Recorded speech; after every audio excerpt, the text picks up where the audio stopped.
지난 10일 취임한 문재인 대통령이 연일 파격적인 행보를 선보이고 있습니다. 청와대 민정수석에 비검찰 출신인 조국 서울대 교수를 임명한 데 이어 국민소통수석에 윤영찬 전 네이버 부사장을 임명한 상황. 이에 대해 여당에서는 긍정적인 평가를 내리고 있는 반면 자유한국당과 국민의당은 참모들의 이력을 문제 삼으며 우려를 표하고 있습니다. 한편 문 대통령은 청와대 조직 개편에 있어 비서실의 기능을 축소하는 대신 국가 중요 정책을 관리하는 정책실을 만들기로 한 상황. 이에 여론에서는 내각의 자율성을 살리는 조직 개편이라고 평가하고 있습니다. 기존 정부의 문제점을 보완하기 위해 노력하고 있는 문재인 정부. 앞으로 또 어떤 행보를 보일지 귀추가 주목됩니다.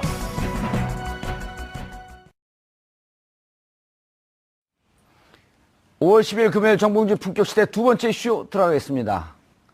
문재인 대통령의 소탈하고 탈권위적인 모습이 연일 화제가 되고 있습니다. 또한 청와대 보좌진의 인선은 적폐청산과 통합에 대한 의지, 소통의 의지를 담고 있어 보입니다. 이제 국민들은 새 정부가 국정 운영을 어떻게 펼쳐나갈지 이 부분이 궁금할 수밖에 없는데요. 이 문제와 관련해 전문가 세 분 모시고 말씀 나눠보도록 하겠습니다.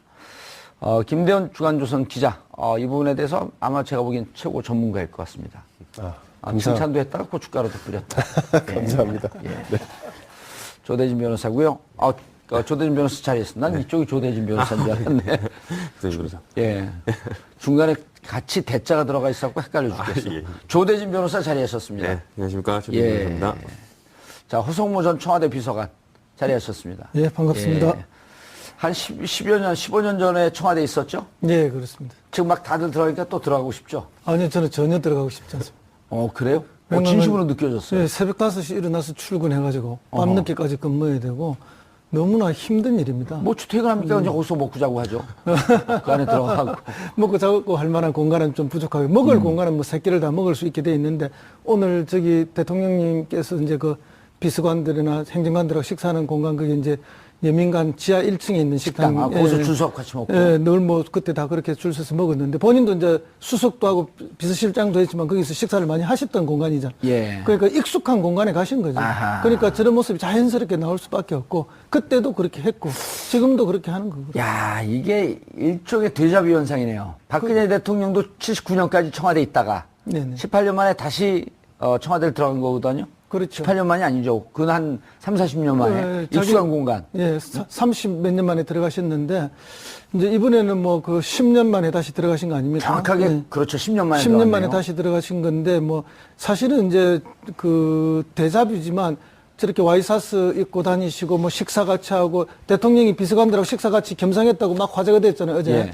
그거 뭐 노무현 대통령 때 다 그렇게 했거든요. 뭐 비서관들 오면 불러 올려서 밥 같이 먹고 뭐 차 예. 마시면서 이야기하고 보내고 그렇게 하면서 소통하고 또 뭐 비서관들하고 같이 산책하는 저런 경우도 다 있었고 했는데 그때는 저거 이제 언론에 공개를 거의 안 했죠. 그때는 안 했는데 지금은 이제 공개를 하니까 예. 굉장히 신선해 보이는데 사실은 저게 정상이죠. 정상이고 그동안 이제 박근혜 전 대통령이나 이명박 전 대통령 때가 상당히 비정상이죠. 특히 박근혜 전 대통령 때가 비정상을 넘어서 뭐 아주 특이한 예. 설명하기 어려운 아주 계산. 청와대 하급 직원들이 깜짝 놀랐는데요. 대통령이 그렇죠. 출근을 하네. 그럼요. 그 이제 뭐 지난번에도 그런 이야기 많이 있었지 않습니까? 예. 본관으로 출근하면 이제 그 경호실 직원들이 나와서 맞이하는 그런 행사가 간단하게 있거든요. 예. 이제 그게 이제 매일 있었는데 박근혜 대통령 오면서 그게 없어져 버렸잖아요. 다시 말해서 관저에만 있고 본관 출근을 안 하니까 경호실 직원들이 할 일이 없는 거죠. 이제 그럴 정도로 청와대가 폐쇄적이고 자관 정상을 벗어나 있었다. 그런 거죠. 예. 오늘 혼자 얘기 다 하실 건가요? 청와대 얘기 나오니까 아주 뭐 날라다니세요. 아는 게 그것밖에 없었어요. 아니 그런데 네. 정말 국민들이 신선하게 느끼는데 저런 모습이 우리가 부러워했던 미국의 오바마 대통령 8년 동안의 모습이었단 말이에요. 그렇습니다. 저게 원래 대통령이 저렇게 해야 되는 거 아닌가요? 우리 허성무 비서관도 지금 얘기했지만 원래 저렇게 하는 것이 정상인데 그 전에 9년 2개월 동안이 특히 박근혜 대통령 4년 몇 개월 동안이 너무나 비정상적이었다. 그걸 정상으로 돌리고 있는 과정이다. 뭐 저도 그렇게 생각합니다. 예. 네. 조선일보 사설에서는 저것도 또 비판하지 않을까요? 너무 가벼운 대통령. 아니 그거를 비판할 수는 없겠죠. 예. 네. 다만 이제 지나치게 보여주기 식으로 가는 것은 좀 논사를 찌푸릴 수 있으니 예. 그런 것들은 조금 이제 뭐 완급이 좀 필요하다는 정도는 할 수 있겠지만 사설 저는 제목이 어쨌든 나왔네요. 예 지금 그 문재인 대통령께서 보여주시는 탈권위 행보 또 개방성 그리고 또 이낙연 총리 지명 같은 이런 예. 누구나 거부하기 어려운 무난한 인사 여기다가 이제 정권 교체를 기대했던 그런 희망까지 좀 더해지면서 사실 국정 지지도가 상승할 수밖에 없고 지금 이 허니문 기간은 아마 큰 그 오점이 생기지 않는 한 꽤 상당 기간 지속될 가능성이 있어 보입니다. 예. 왜냐하면 국민들이 호응을 하고 있거든요. 네. 그리고 이제 아침에 출근할 때도 물론 이제 지금 관절 사용하지 않기 때문에 생기는 일일 수도 있겠지만 출근할 때도 본인이 이제 의전 차량에 타지 않고 직접 나오셔서 서민 시민들하고 주변 주민들하고 접촉을 하고 그리고 또 출근하시면은 기존에 아까 말씀하신 대로 본관에 가는 것이 아니라 지금 한 10평 남짓 되는 위민관에 자기 그 이제 대통령 사무실에 가서 일을 보신단 말이죠. 이런 것들이 결국은 우리가 원했던 바이기 때문에 호응을 얻을 수밖에 없다 이렇게 보여집니다. 예. 어제 이제 그 점심 식사 후에 테이크아웃 커피 갖고 나와서 이 비서관들, 비서실장들하고 이제 커피 마시는 모습을 보고 마치 이제 미국 드라마, 유명한 미국 드라마 아주 오래됐죠. 백악관 일상을 얘기해줬던 웨스트윙을 보고 있는 듯하다. 저기 일반 회사의 부장님하고 직원들이 커피 식사 끝나고 나서 이렇게 다니는 것처럼 너무 일반의 삶하고 비슷하지 않습니까? 예. 국민들 사장도 저렇게 다니는 분들 많아요, 요즘은. 그러니까 그런 부분을 봤을 때 일상 국민들의 삶과 아주 비슷한 모습을 보여줬다는 점에서 되게 친근하고요. 예. 저는 저 모습이 나올 때 되게 그 감동을 받았던 게 울컥했어요? 울컥했죠. 왜냐면 저기 내가 들어가 있어. 예전에는 아닙니다. 예전에는 우리가 왕을 뽑은 게 아니라 이제 드디어 대통령을 뽑았구나. 예전에는 왕을 뽑았던 겁니다. 저희들이 왕을 뽑아서 자기 마음대로 하고 함께 커피도 먹을 수 없는 그 왕 같은 대통령을 뽑았던 것 같았는데 이제는 진짜 일을 할 수 있는 대통령을 뽑은 거구나라는 느낌이 들어서 되게 울컥했고요. 예. 사실상 한 5년 동안 그 뭐 좀 10년 동안 취했던 게 한꺼번에 내려가는 것 같은 느낌을 가졌습니다. 이 말씀을 하니까 제가 토론회 때 문재인 후보한테 제일 그 불만이 있었던 대목 중에 하나가 홍준표 후보가 이렇게 얘기해요. 문재인 후보님, 이해찬 총리가 이해찬 의원이 상황이시죠? 그럴 때 저는 참 답답하시네요. 지금 우리 왕을 뽑는 게 아닙니다. 그렇죠. 대통령 뽑는 거 아니에요. 예, 저도 그 생각을 그 했어요. 당이 왕을 뽑았기 때문에 이 모양이 꼴입니다. 이렇게 왜 답변을 하지 못했을까? 그러니까 또 그러면 그 얘기를 한 거 갖고 또 홍준표 후보께서 또 많은 얘기를 또 만들어내 뭐 여러 가지 말꼬리를 잡으셨겠죠. 예. 그렇기 때문에 굳이 돼지꼬리를 잡지 않았을까요? 논리적으로 반박할 얘기를 말을 섞게 되면 예. 이제 문제가 되니까 얘기를 안 하셨던 것 같고요. 섞지 말자. 어쨌든 홍준표 후보가 그런 공격을 했지만 뭐 문재인 대통령께서는 보여주고 계신 것 같습니다. 이게 국민들이 바라는 일반적인 삶의 대통령의 모습이다. 예. 똑같이 커피를 먹고 직원들과 함께 얘기를 하고 소통하는 모습 이런 걸 저희들이 바랬던 거죠. 예. 그 웨스팅보다 조금 더 진일보한 게 최근에 나온 미국 드라마 중에 하우스 오브 카드. 예. 거기서 보면 그 대통령 역할로 나오는 그러니까 이제 처음에는 원내대표 하다가 나중에 대통령이 된 케빈 스페이시. 예. 아주 명령기를 펼치는데 정말로 그 두서없이 직원들하고 같이 이렇게 소통하고 또 거기서 뭐 온갖 권모술수가 있긴 하지만 그런 자체의 장면은 굉장히 부러움을 주는 장면들이죠. 그러니까 우리가 그 지금 기억을 되돌아보면 외신 사진에 나온 게 이라크 사태로 전 기억을 하고 있네. IS 상황 보고를 받으면서 국무부 장관, 그러니까 국방부 장관 앉아갖고 있는데 대통령 옆에 책상에 걸터 앉아있고 그렇죠. 대통령 서 있는데 국방부 장관 나 다른 비서진들 앉아있고 이런 모습이 사진에 나오면서 우리가 참으로 낯설었단 말이에요. 그런데 그렇게 해야 됐어야 되는 건데. 그렇죠. 그렇게 이제 편안한 수평적 리더십이 만들어져야만 예. 허심탄회한 모든 의견들이 자유롭게 오고 가면서 이렇게 굉장히 합리적인 대책을 만들어낼 수 있는 것이거든요. 이제 그런 게 이제 문화로서 이제는 정착이 되겠죠. 예. 물론 이제 예의는 있어야 되지만 그러나 그 격식이 없이 편하게 이런 관계가 만들어져야 모든 그 정책에 관해서 찬반이든 예. 또는 뭐 장단점이든 마음껏 이야기하고 입장이 다르다 해서 그것 때문에 뭐 난처해지는 그런 게 아닌 그런 문화가 자연스럽게 형성돼야만 제대로 된 나라, 합리적인 예. 나라가 가능하다 봅니다. 근데 저는 좀 그 부분에 대해서 한 말씀 드리고 싶은데 그 탈권위는 굉장히 좋은 거죠. 예, 우리가 이제 기존에 이제 그 군사 정부나 이런 걸 통과해 오는 역사 속에서 본다면 그런 그 우리가 원하지 않았던 권위들은 당연히 이제 없애야 되는데 근데 저는 문재인 대통령이 이제 이렇게 탈권위 또 격식을 차리지 않는 거를 통해서 사실은 우리 모두 대다수가 국민이 원하는, 그러니까 우러러보고 존경하는 이런 대상으로서의 새로운 모델의 그 권위가 좀 필요한 시대이기도 합니다. 그러니까 권위는 무조건 나쁘거나 무조건 버려야 할 대상은 아니라고 봅니다. 예. 그런 측면에서 보면 지금의 이 모델이 다소 그 긍정적인 바람직한 방향의 또 새로운 권위의 모델을 만들어가는 과정이 될 수 있으면 그렇죠. 더 바람직하지 않을까 뭐 싶습니다. 강압적이고 인위적인 권위가 아니라 대통령과 비서들 서로 존중해주는 마음, 그럼 대통령으로서의 지위를 또 존경하는 마음, 이런 걸 의미하시는 거죠? 국민이 부여한 만큼만의 권위를 받는 거죠. 예. 자, 이런 그냥 뭐 자켓을 벗는데 옆에서 경호 비서관이 그 달려들어서 벗어주려니까 이 정도 내가 하겠습니다 하면서 직접 벗는 모습이라든지 아마 이제 그런 게 정말 사람들이 많이 바라고 있었던, 그리고 촛불을 들었던, 혹은 또 대한민국이 정말 앞으로 나가야 되는데 발목을 잡고 있었던 여러 가지 그 적폐들이 있잖아요. 이런 것 때문에 이제 많은 분들이 감동을 좀 받았을 것 같은데, 이제 정책도 이 적폐청산이라고 하는 부분, 그러니까 대통령 당선 확정이 되자마자 광화문 11시에 광화문에 나가서 11시 반쯤인가 광화문 나가서 했던 얘기도 통합과 정의 원칙, 국민, 이 얘기만 했단 말이에요. 적폐청산 얘기 하나도 안 했어요. 다만 정의와 원칙이라는 데 좀 숨어 있었고, 그리고 역시 취임사에서도 적폐청산 얘기를 안 했단 말이에요. 오로지 재벌개혁, 없었던 얘기죠. 그 한마디만 좀 도드라지게 보였는데 지금 소리 소문 없이 개혁은 해나가고 있단 말이에요. 국정교과서 폐기, 근데 우상호 원내대표가 제일 멋있는 말을 했어요. 그거 보셨나요? 국정교과서 전면 폐기 반대한다. SNS에 글을 썼어요. 저 그건 보지는 못했습니다. 뭐라고 썼냐면요. 국정교과서 폐기를, 전면 폐기를 반대한다. 국정교과서를 그토록 원했던 박 전 대통령에게 헌정본 한 권 드리고 나머지를 폐기하자. 위트 있어요? 국정교과서를 자율적으로 선택하게 해도 됩니다. 그렇게 해서 시장에서 자연스럽게 도태시켜도 되거든요. 왜냐하면 국정교과서를 통용을 한다 하더라도 그걸 선택할 학교가 거의 없을 겁니다. 지금도 없듯이. 왜냐하면 그 교과서의 내용 자체가 다른 대구에 한 학교 문제가 그것도 되고 뭐 한다 있었던, 해서 지금 정확하게 어디 학교였었죠? 경산에 있는 무슨 중학교였습니다.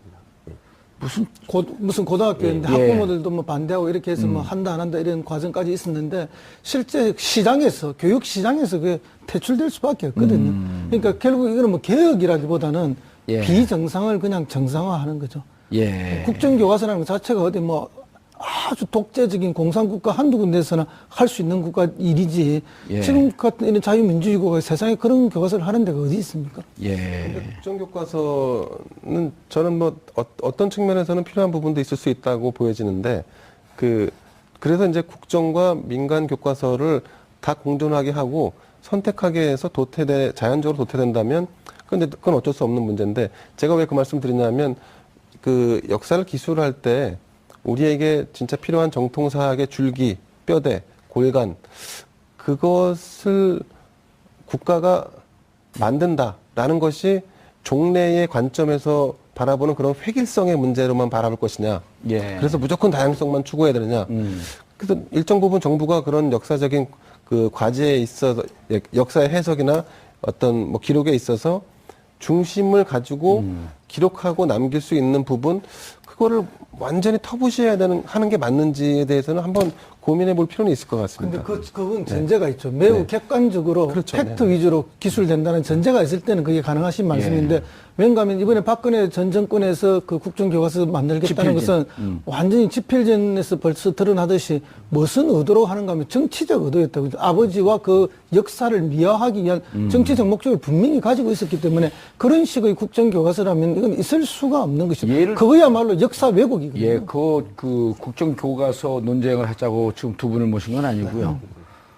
베트남 같은 경우는 지금 어성무 그 비서관, 그 다음에 김대현 그 기자가 한 거하고 그런 이유로 베트남 만든다 그러더라고요. 국정교과서를 만들m에 있어서 자율발행제처럼 다양한 견해를 갖고 있는 사람들이 오랫동안 토론해서 그럴 때는 한번 고민해 볼 수도 있는 거죠. 고민해 볼 수 있죠. 그런데 이제 또 거기도 전제가 하나 있는 게, 지금 우리 그러면 전통 사학이 어떻느냐. 일제 강점기 이후에 우리나라의 그 주류 사학은 좀 친일 사학들입니다. 예. 이병도를 중심으로 해서 그 위에 쭉 생긴. 좀 이따 나중에 얘기하자 할 때 계속 얘기하시고.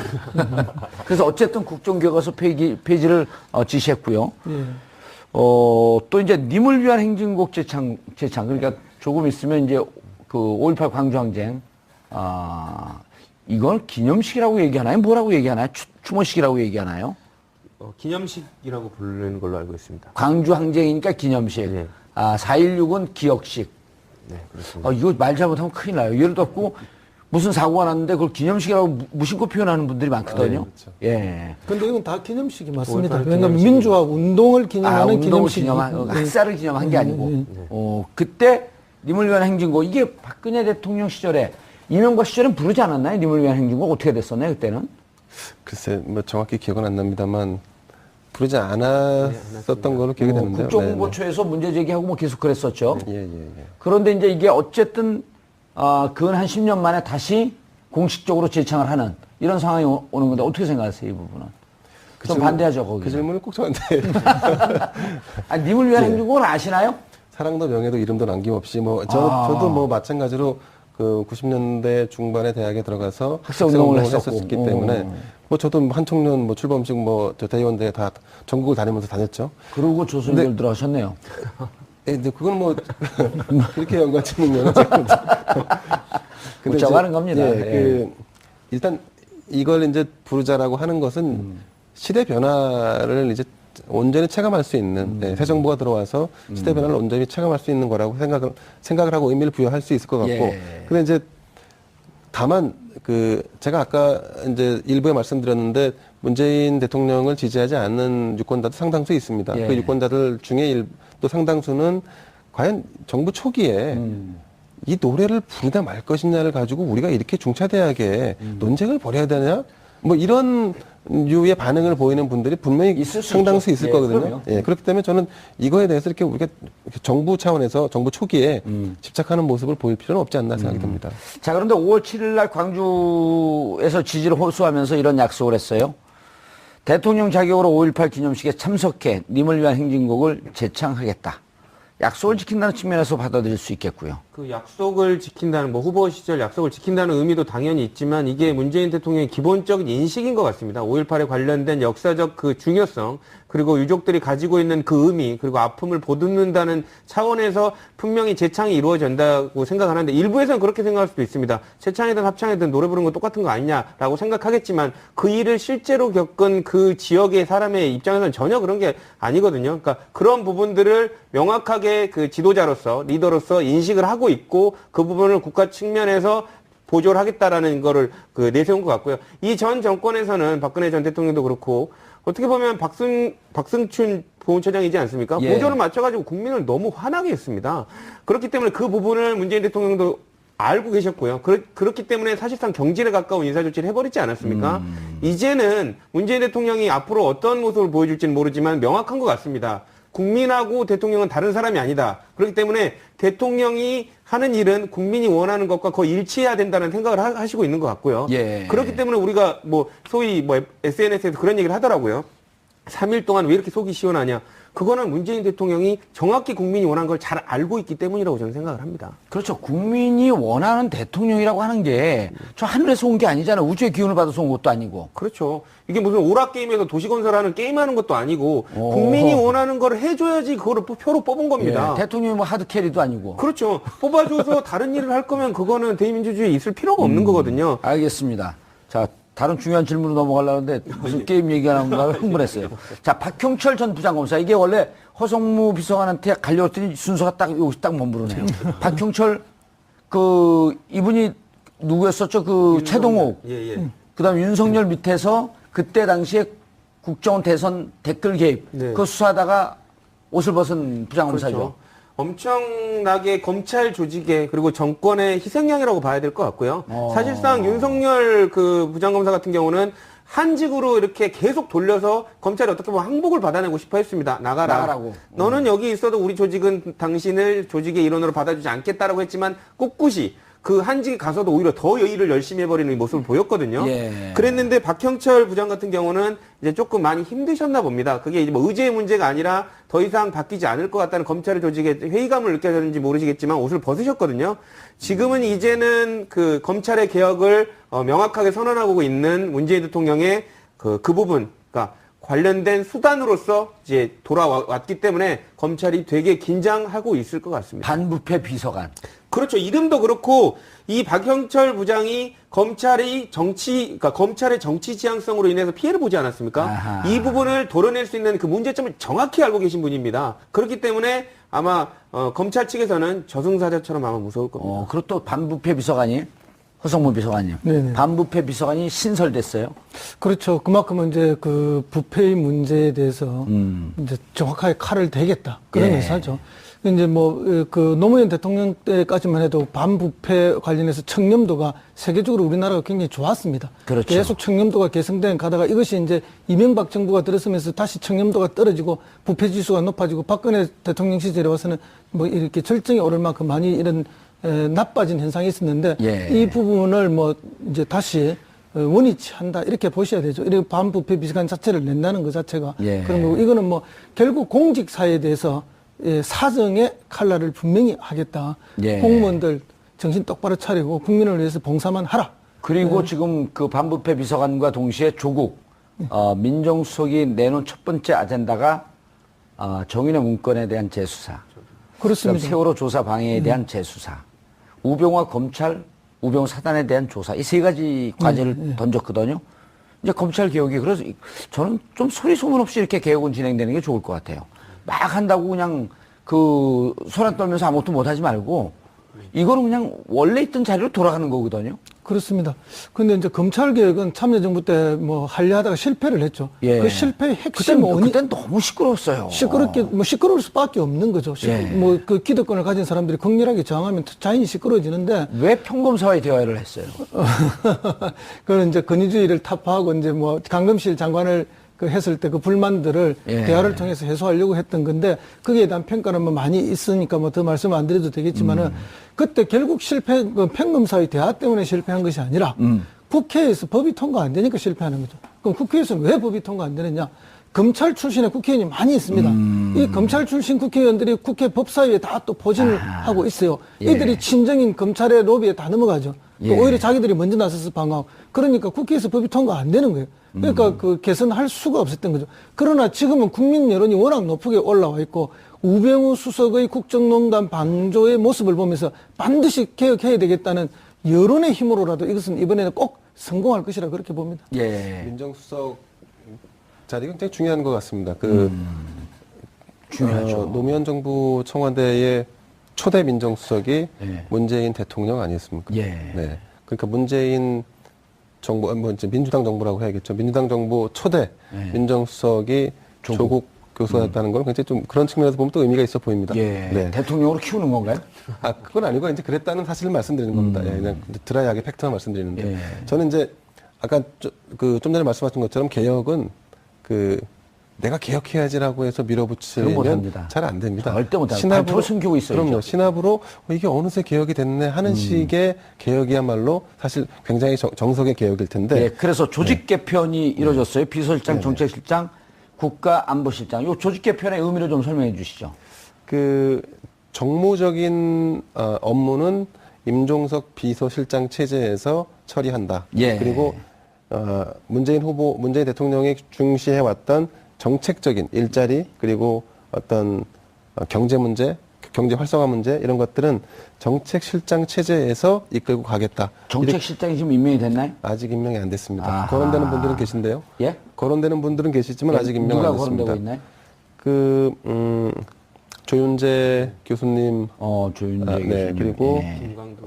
김강도, 예. 그리고 이제 지금 외부에 계신 김동연 아주대 총장 같은 분들도 거론되고 있습니다. 이거는 주로 이제 진짜 정책을 다루는 거고 네. 청와대가 일정 정도 정치적 판단을 해야 될 건 비서실장 체제로. 그러니까 정책실장과 비서실장이 거의 동등한 지위로 가 있나요? 그렇죠. 동등하게 움직이겠다는 어허. 거죠. 네. 근데 이제 다만 정책실장의 과거 사례를 보면 교수 출신 분들이 왕왕 임명이 됐었는데 이번 정부 초기에는 관료 출신이 맡는 것이 훨씬 이 정책을 풀어나가는 데 있어서 예. 좋지 않을까 하는 전망은 더 나오고 있습니다. 그림 나오는데 저걸 보고 좀 설명을 좀 해주시죠. 예, 그림 보시면 비서실장 산하에 지금 시스템을 정비를 해서 지난번 정부 때는 수석이 10명이었는데 지금 이번에는 수석을 8명으로 줄였습니다. 그래서 비서실장 산하에 정무, 민정, 사회혁신, 국민소통, 인사 수석을 두고 정책실장 밑에 일자리, 경제, 사회 수석을 두기로 된 겁니다. 아하. 그리고 나머지 경제보좌관, 과학기술보좌관을 비서관급이지만 보좌관을 둘을 두는 걸로 해서 이 청와대 체제를 개편하는 걸로 이렇게 결정이 됐습니다. 외교안보는 빠졌네요. 지금 외교안보실 다른 데로 갔나요? 안보실장 안보실장 산하로 갔습니다. 아하. 그럼 3실장 체제가 됩니다. 네. 그렇게 되면 비서실장, 정책실장, 그다음에 안보실장이 되죠. 안보실장. 네네. 안보실장은 그림이 없나 보죠? 예. 안보실은 이제 안보실장 산하에 차장 2분을 두고 그 밑에 저기 나오네요. 네네. 청와대 국가안보실. 그러니까 아까 그 비서실장은 정무를 하고 있고, 그다음에 그렇죠. 네. 정책실장은 대통령께서 후보 시절에 내세웠던 공약을 주로 다루는 그렇죠. 네. 그 문제를 정책적인 문제를 다루고 지금 국가안보실은 외교, 안보, 통일 뭐 이제 이런 걸 다루겠죠? 주로 이제 외교 안보 쪽에 치중을 할 것 같습니다. 네. 그렇죠. 통일은 이제 그렇게 통일부 장관이 또 따로 그렇습니다. 있으니까. 계시지만 저기 옛날에 통일부에서 비서관이 파견 나올 겁니다 아마. 그렇죠. 밑에 비서실이 있거든요. NSC 사무처장이 있으니까 네네. NSC 같은 경우는 통일부하고 긴밀하게 연관이 그렇습니다. 되잖아요. 예. 국가안전위원회 저기가 네. 국가안보위원회인가요?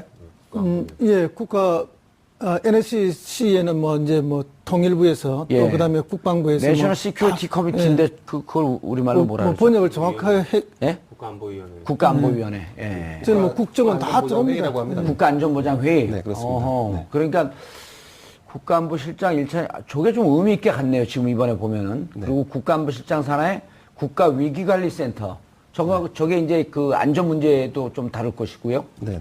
1차장, 2차장 나눠서 아직 1차장, 2차장의 역할은 정확하게 드러나진 않았죠. 자, 1차장 산하에는 예. 안보전략, 국방개혁, 평화군비통제 비서관을 두고요. 2차장 산하에 이제 외교정책, 통일정책, 정보융합, 사이버 안보 비서관을 두는 걸로 돼 있습니다. 네.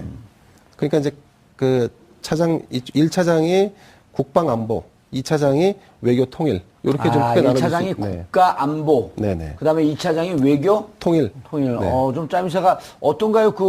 어성모 비서관님 저거 보면서, 청와대 경험이 많으시니까. 참여정부 때하고 유사한 체제로 지금 변화가 온 거죠. 그래서 아까 정책실 산하에 보면은 일자리 경제 사회 이렇게 있죠. 일자리 수석이 생겼지 않습니까? 예. 일자리 수석이 과거 참여정부에서는 혁신 수석이었습니다. 아하. 그러니까 이제 그때는 정부 혁신, 사회 혁신이 가장 예. 중요하기 때문에 국가 혁신을 중심으로 해서 혁신 수석이 있었는데 지금은 그 일자리가 가장 중요하니까 정책실에 일자리 수석을 둔 거고요. 예. 그다음에 이제 좀 전에 그 앞에 그림을 다시 한번 봤으면 좋겠는데. 비서실장 산하에 국민소통 비서관 수석이라고 되어 있는데 예. 저게 이제 과거에는 이제 홍보수석이죠. 국민소통. 홍보수석인데 이번 게 훨씬 더 난데요? 예. 그래서 이제 국민소통으로 시대의 변화에 맞게 예. 이름을 바꾼 거고요. 그래서 이제 대체로 전반적인 과정은 보면은 참여정부 때하고 청와대 조직이 거의 비슷하게 다시 돌아갔다 이렇게. 인사수석도 전 정부에서는 없지 않았었나요? 예, 원래 이제 이명박 정부 들어서면서 인사수석을 없애버렸죠. 그랬다가 뭐 인사비서관 특보 이래 하다가 다시 인사수석으로 저기 부활이 된 겁니다. 예. 그렇게 됐고, 이제 인사수석이 만들어진 것도 참여정부 때 처음입니다. 예. 저기 왠가 하면은 민정에서 그 추천과 검증을 동시에 하다 보니까 객관적인 인사가 안 되고 있다. 그래서 추천은 인사수석실에서 하고 검증은 민정수석실에서 분리를 시켰습니다. 지금도 그렇게 된 건가요, 예, 그러면? 지금 그렇게 다시 된 거죠. 예. 아마 지난 정부 때 인사혁신 비서관이 아마 있었을 겁니다. 네네. 저는 인사에서 추천해서 만약 청와대 들어간다고 누가 인사에서 추천해도 인사에서 추천하고 민정에서 검증을 하면 저는 못 들어갈 가능성이 높네요. 왜냐면 결점이 하나도 없으니까 이거 좀 문제가 있는 거 아니냐 그러고 안 받을 것 같아요. 결점이 없는 사람은 정말 그게 큰 결점입니다. 그럼요. 이거 좀 잘못 조사한 거 아닌가? 그리고 다시 하라고 그러고 그게 5년을 버티는 거죠. 원래 저기 청정수 정유수라 그러나요? 예. 정유수에는 물고기가 살 수가 없지 않습니까? 예능으로 던지는 걸 다큐로 받으시는 근데 이제 지금 이제 청와대 시스템을 정비를 개편을 했는데 그 지난 정부 때보다 사실 축소되거나 줄어들지 않았습니다. 예, 김대현 예. 귀엽다. 네. 크크. 조선일보류 기자 중에 안미은 기자는 처음. 감사합니다. 네. 더 많은 댓글 부탁드리겠습니다. 근데 100원의 정보 이용료 그거 싸주세요, 계좌로. 100원의 정보 이용료, 네, 알겠습니다. 지금 근데 개편을 했는데, 예. 그 문재인 대통령이 기존에 추구했던 어떤 작은 청와대는 아닙니다. 사실은 그 안보실 같은 경우는 지난 정부 때는 정원이 22명이었습니다. 예. 근데 지금은 개편되는 걸로 보면 43명까지 늘어나게 되고요. 그리고 이제 비서실과 정책실 전체 총 그 인원은 한 450명쯤 되는데 그거는 줄지 않고 그대로 갑니다. 그렇기 때문에 이제 문재인 대통령이 청와대를 개편함에 있어서 조금 기구를 좀 축소할 걸로 예상했지만 실제로는 인원과 조직이 조금 더 확대되는 측면이 없지 않아 있다. 근데 이제 그걸 또 긍정적인 측면에서 보면 지금 국가가 워낙 위기니까. 그렇습니다. 청와대가 일이 좀 많아지면서 어쨌든 빨리 이것을 좀 정상적으로 돌려놓고 그 다음에는 일이 각 부처별로 돌아가면 그때 뭐 좀 축소시켜도 되니까. 네네. 예. 저는 이제 요 지금 개편안을 누가 짰는지가 좀 궁금한 생각이 들더라고요. 굉장히 짜임새 있게 잘 짰다는 평을 그러니까 받고 제가 있습니다. 봐도 네네. 제가 이 그 공무원 경험이 없었고 별정직 공무원 4년 한 거밖에 없거든요. 예. 근데 제가 봐도 무척 알차게 짜 있는 것 같네. 근데 그럴 수밖에 없었던 게 너무 고통을 당하지 않았습니까? 그 전 정부에서 너무 국민을 배려하지 않는 정부 조직을 해놔서 이제 대통령 정권이 바뀌면 이렇게 꼭 바꿔야지라고 계속 수건으로 마음으로 해놨기 때문에 고민하는 게 아니라 이제는 할 게 계속 머리에 박혀 있었던 거죠. 그게 팍 튀어나온 겁니다. 대통령과 싱크로율 한 99%쯤 되는 것 같아요. 대통령의 마음을 보고 혹시 복심이시가 대통령. 읽으려고 노력하고 있습니다. 다음 주 보면 또 청와대 들어가 있는 거 아니에요? 예. 조 변호사님도 지난번 캠프 선대위에 잠깐 몸을 예, 선대위에 있었습니다. 그렇습니까? 그러니까 문재인 대통령의 의중을 누구보다도 잘 하네요. 조금 알려고 노력하고 있습니다. 예. 허성무 비서관은 노무현 그 대통령하고 참여정부 시절 같이 근무하지 않았었나요? 예, 같이 근무했죠. 행정관으로 들어갔다 비서관까지 올라갔나요? 그냥 처음부터 비서관. 비서관만 하다 나왔습니다. 수석은 안 했고요. 수석할 그 능력이 안 되죠. 그래도 그 어린 나이에 지금으로부터 15년 전인데. 10년 전, 11년 전. 예. 11년 전. 그래도 꽤 어린 나이 아니었었나요? 그렇죠. 근데 이제 사실은 지금 계속 그런 나이를 어리다고 보는데 가장 일을 잘할 나이죠. 40대 중반 이럴 때니까요. 초중반 이런. 그럼 제 나이인데. 예, 그렇죠. 김종필 전 총리는 30대 중반에 총리를 했으니까요. 중앙정부부장도 하고 총리도 하고 다 했잖아요. 이제 그런 분들이 요즘 흔히 하는 말이 머리에 피도 안 마는 녀석들이 일하는데 자신은 몇 살 때 했다는 걸 알아주셔야 되고 전두환 전 대통령도 49세 대통령이 됐어요. 그렇죠. 50세. 근데 나이가 했을 때 그때 50세예요. 그 이제 만으로 하면 50이 안 돼가지고 예. 50이 된 것처럼 흉내를 많이 냈죠. 나이가 들어 보이려고 그렇게 했던 게 있고 실제로 이제 박근혜 이명박 정부 들어오면서 나이가 지나치게 높아졌어요. 그래서 지금 50대 비서실장이 들었으니까 비서실장이 너무 젊지 않냐 그래서 영실장이라는데 영실장이 아니에요. 재선의원의 당의 사무총장을 한 사람입니다. 정상적인 나이에 비서실장이 제대로 일할 수 있나. 그러니까 과거 이 앞 정부들이 지나치게 연세가 너무 높은 분들이 그런 역할을 해서 정말 시대 대행적인 정치와 행정을 많이 했던 거고 그래서 그때 유행했던 말이 뭔가 하면은 꺼진 불도 다시 보자. 그런 이야기. 어느 구름에 비들었는지 모른다. 이런 이야기가 많이 나왔어요. 결혼한 할아버지 같아요. 그러니까 그런 옛날 이야기가 나왔던 거예요. 예. 그런데 지금은 매우 이제 정상적인 연령대에서 일할 수 있는 중진 또는 이런 사람들이 들어갔다. 지금 부속실장, 제1부속실장을 맡기로 돼 있는 송인배 전 비서관도 아마 연령대가 50을 전후한 네, 50이 조금 안 되죠. 그렇죠. 49. 88학번 나이니까. 양산의 송인배. 네. 예. 지금 우리 이거 방송을 보시는 20대 젊은 분들은 88학번 하면 6.25 때인 줄 알아요. 88 꿈나무 학번들 아닙니까? 예. 자, 그리고 문재인 대통령이 숨가쁜 정상 통화도 외교도 했어요. 네, 그렇습니다. 간단하게 좀 정리만 해주시고.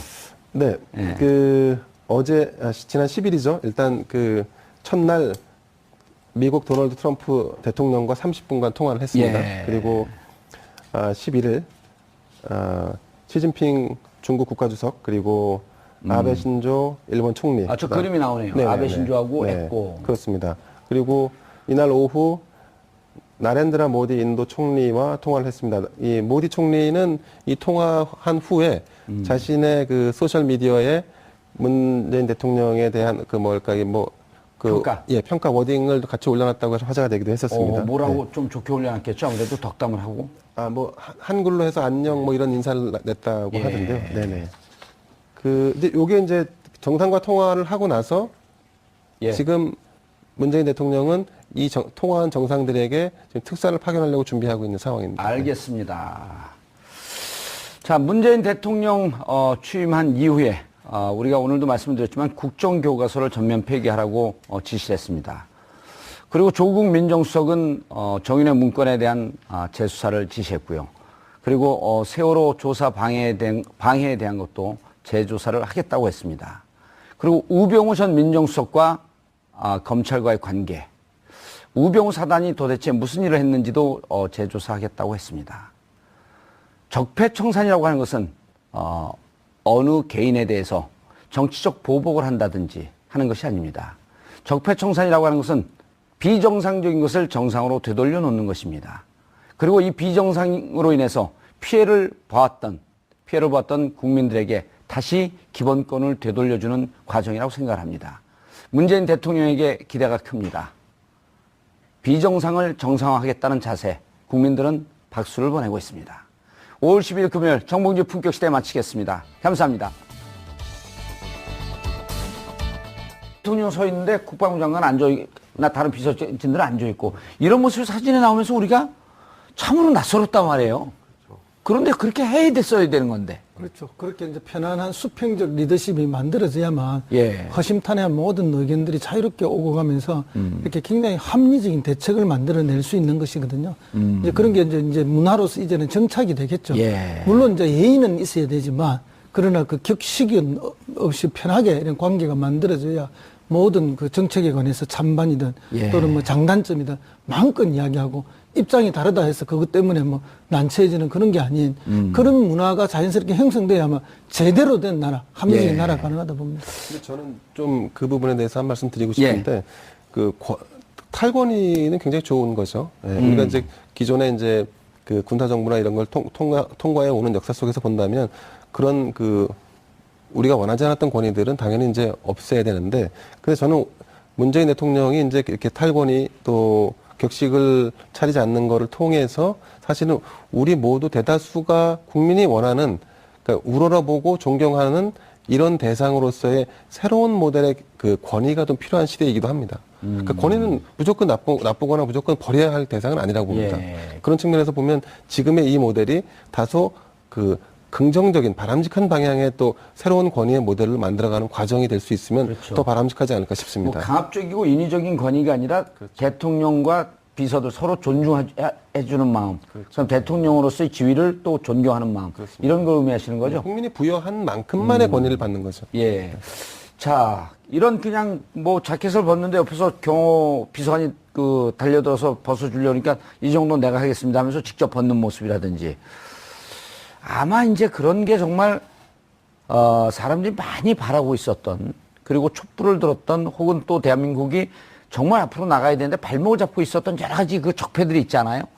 이런 것 때문에 이제 많은 분들이 감동을 좀 받았을 것 같은데, 이제 정책도 이 적폐청산이라고 하는 부분, 그러니까 대통령 당선 확정이 되자마자 광화문 11시에 광화문에 나가서 11시 반쯤인가 광화문 나가서 했던 얘기도 통합과 정의 원칙, 국민, 이 얘기만 했단 말이에요. 적폐청산 얘기 하나도 안 했어요. 다만 정의와 원칙이라는 데 좀 숨어 있었고, 그리고 역시 취임사에서도 적폐청산 얘기를 안 했단 말이에요. 오로지 재벌개혁, 없었던 얘기죠.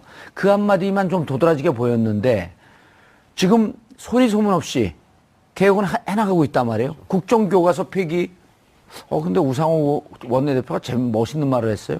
그거 보셨나요? 국정교과서 전면 폐기 반대한다. SNS에 글을 썼어요. 저 그건 보지는 못했습니다. 뭐라고 썼냐면요. 국정교과서 전면 폐기를 반대한다. 국정교과서를 그토록 원했던 박 전 대통령에게 헌정본 한 권 드리고 나머지를 폐기하자. 위트 있어요? 국정교과서를 자율적으로 선택하게 해도 됩니다. 그렇게 해서 시장에서 자연스럽게 도태시켜도 되거든요. 왜냐하면 국정교과서를 통용을 한다 하더라도 그걸 선택할 학교가 거의 없을 겁니다. 지금도 없듯이. 왜냐하면 그 교과서의 내용 자체가 다른 그 대구의 한 학교 그 예, 문제가 그것도 되고 뭐 한다 있었던 해서 지금 어디 정확하게 학교였었죠? 경산에 있는 경산에 있는 무슨 중학교였습니다. 예. 무슨 고등학교인데 예. 학부모들도 뭐 반대하고 이렇게 해서 뭐 한다 안 한다 이런 과정까지 있었는데 실제 시장에서 교육 시장에서 그게 퇴출될 수밖에 없거든요. 그러니까 결국 이거는 뭐 개혁이라기보다는 예. 비정상을 그냥 정상화하는 거죠. 예. 국정교과서라는 것 자체가 어디 뭐 아주 독재적인 공산국가 한두 군데서나 할 수 있는 국가 일이지. 예. 지금 같은 이런 자유민주주의국가 세상에 그런 교과서를 하는 데가 어디 있습니까? 예. 근데 국정교과서는 저는 뭐 어떤 측면에서는 필요한 부분도 있을 수 있다고 보여지는데 그래서 이제 국정과 민간 교과서를 다 공존하게 하고 선택하게 해서 자연적으로 도태된다면 그건 어쩔 수 없는 문제인데 제가 왜 그 말씀 드리냐면 그 역사를 기술할 때 우리에게 진짜 필요한 정통사학의 줄기, 뼈대, 골간 그것을 국가가 만든다라는 것이 종래의 관점에서 바라보는 그런 획일성의 문제로만 바라볼 것이냐. 예. 그래서 무조건 다양성만 추구해야 되느냐. 그래서 일정 부분 정부가 그런 역사적인 그 과제에 있어서 역사의 해석이나 어떤 뭐 기록에 있어서 중심을 가지고 기록하고 남길 수 있는 부분 그거를 완전히 터부시해야 하는 게 맞는지에 대해서는 한번 고민해 볼 필요는 있을 것 같습니다. 근데 그건 전제가 있죠. 매우 네. 객관적으로 그렇죠. 팩트 네. 위주로 기술된다는 전제가 있을 때는 그게 가능하신 말씀인데 왠가 하면 이번에 박근혜 전 정권에서 그 국정교과서 만들겠다는 집필진. 것은 완전히 집필전에서 벌써 드러나듯이 무슨 의도로 하는가 하면 정치적 의도였다고. 아버지와 그 역사를 미화하기 위한 정치적 목적을 분명히 가지고 있었기 때문에 그런 식의 국정교과서라면 이건 있을 수가 없는 것이죠. 그거야말로 역사 왜곡이거든요. 예, 그 국정교과서 논쟁을 하자고 지금 두 분을 모신 건 아니고요. 베트남 같은 경우는 지금 어성무 그 비서관, 그 다음에 김대현 그 기자가 한 거하고 그런 이유로 베트남 만든다 그러더라고요. 국정교과서를 만들m에 있어서 자율발행제처럼 다양한 견해를 갖고 있는 사람들이 오랫동안 토론해서 그럴 때는 한번 고민해 볼 수도 있는 거죠. 고민해 볼 수 있죠. 그런데 이제 또 거기도 전제가 하나 있는 게 지금 우리 그러면 전통 사학이 어떻느냐. 일제 강점기 이후에 우리나라의 지난 10일 취임한 문재인 대통령이 연일 파격적인 행보를 선보이고 있습니다. 청와대 민정수석에 비검찰 출신인 조국 서울대 교수를 임명한 데 이어 국민소통수석에 윤영찬 전 네이버 부사장을 임명한 상황. 이에 대해 여당에서는 긍정적인 평가를 내리고 있는 반면 자유한국당과 국민의당은 참모들의 이력을 문제 삼으며 우려를 표하고 있습니다. 한편 문 대통령은 청와대 조직 개편에 있어 비서실의 기능을 축소하는 대신 국가 중요 정책을 관리하는 정책실을 만들기로 한 상황. 이에 여론에서는 내각의 자율성을 살리는 조직 개편이라고 평가하고 있습니다. 기존 정부의 문제점을 보완하기 위해 노력하고 있는 문재인 정부. 앞으로 또 어떤 행보를 보일지 귀추가 주목됩니다.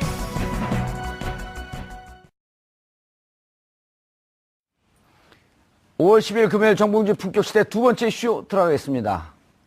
문재인 대통령의 소탈하고 탈권위적인 모습이 연일 화제가 되고 있습니다. 또한 청와대 보좌진의 인선은 적폐청산과 통합에 대한 의지, 소통의 의지를 담고 있어 보입니다. 이제 국민들은 새 정부가 국정 운영을 어떻게 펼쳐나갈지 이 부분이 궁금할 수밖에 없는데요. 이 문제와 관련해 전문가 세 분 모시고 말씀 나눠보도록 하겠습니다. 김대현 주간조선 기자, 이 부분에 대해서 아마 제가 보기엔 최고 전문가일 것 같습니다. 칭찬도 했다가 고춧가루도 뿌렸다. 감사합니다. 예. 네. 조대진 변호사고요.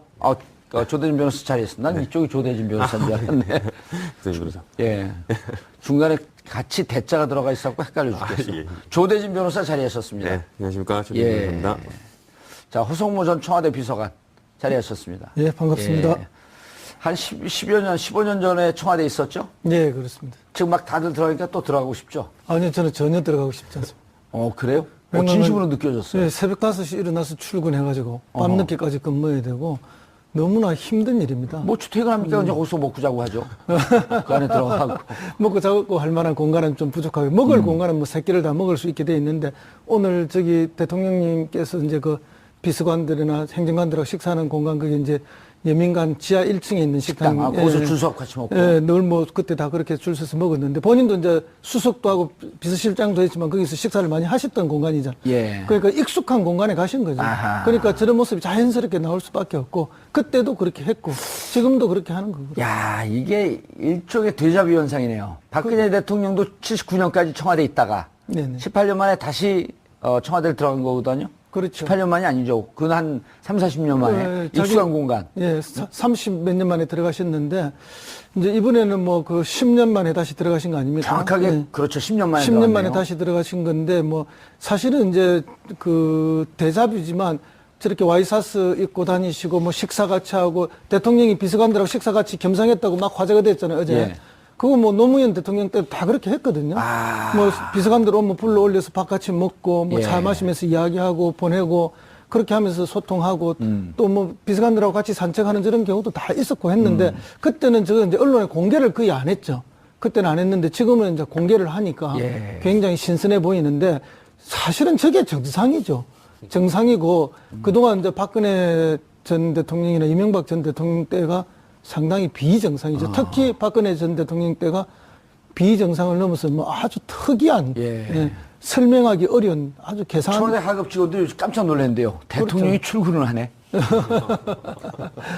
그럼요. 그 이제 뭐 지난번에도 그런 이야기 많이 있었지 않습니까? 예. 본관으로 출근하면 이제 그 경호실 직원들이 나와서 맞이하는 그런 행사가 간단하게 있거든요. 예. 근데 그게 이제 매일 있었는데 박근혜 대통령 오면서 그게 없어져 버렸잖아요. 다시 말해서 관저에만 있고 본관 출근을 안 하니까 경호실 직원들이 할 일이 없는 거죠. 이제 그럴 정도로 청와대가 폐쇄적이고 자관 정상을 벗어나 있었다. 그런 거죠. 예. 오늘 혼자 얘기 다 하실 건가요? 청와대 얘기 나오니까 아주 뭐 날라다니세요. 아는 게 그것밖에 없었어요.